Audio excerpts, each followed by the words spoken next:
Sen olan yer mənə cənnət sayılır. Sen olan yer mənə cənnət sayılır.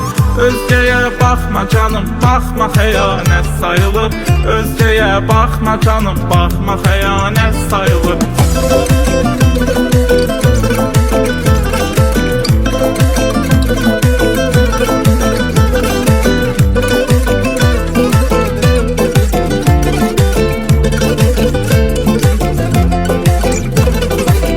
Bu qürur məni üzərmi, qamətimi əyərmi heç? Bu gözüm səni görürsə, özgələrin görərmi heç? Adam da sevdiğinin qəlbinə dəyərmi heç? Ürəyinə qurban olum, məndə əmanət sayılır. Ürəyinə qurban olum, məndə əmanət sayılır.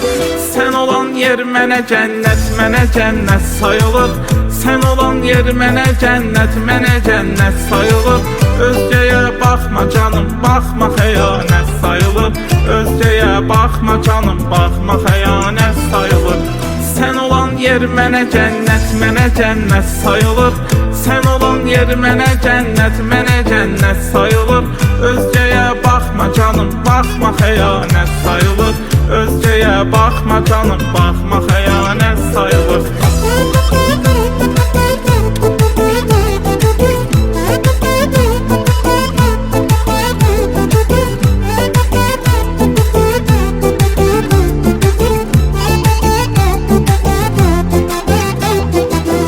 Demişəm bu təkliyə dözmərəm, öyrətmə məni. Mən vəfasız deyiləm, sən elə zənn etmə məni. Gözəldir sənin də hər şey, daha tərk etmə məni. Səni görmək, səni sevmək də qəbahət sayılır.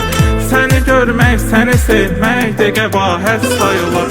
Sen olan yer mənə cənnət sayılır. Sen olan yer mənə cənnət sayılır. Özgəyə baxma canım, baxma xəyanət sayılır. Özgəyə baxma canım, baxma xəyanət sayılır. Sen olan yer mənə cənnət sayılır. Sen olan yer mənə cənnət sayılır. Özgəyə baxma canım, baxma xəyanət sayılır. Özgəyə baxma canım, baxma xəyanət sayılır. Sen olan yer mənə cənnət sayılır. Sen olan yer mənə cənnət sayılır. Özgəyə baxma canım, baxma xəyanət sayılır.